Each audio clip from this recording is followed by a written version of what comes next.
Mengunjungi SMKN 3 Sukawati Gianyar, menjadi agenda pertama kunjungan kerja Jokowi di Bali, pada Selasa 31 Oktober 2023. Jokowi tiba sekitar pukul 10.30 WITA. Kehadirannya disambut antusias siswa-siswi SMKN 3 Sukawati dengan melambaikan bendera putih. Jokowi sempat berkeliling meninjau beberapa fasilitas.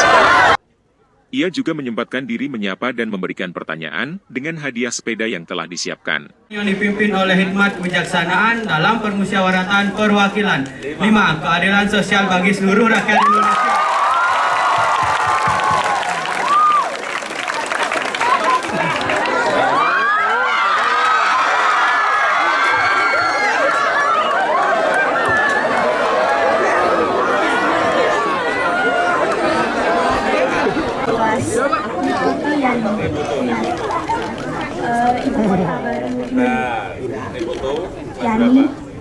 Yani Lastiasi.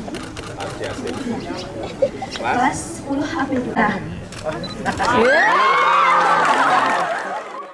Dalam kunjungan kerjanya di Bali, Jokowi dijadwalkan akan membuka Kongres Tenaga Air Dunia atau World Hydropower Congress 2023 di Bali Nusa Dua Convention Center.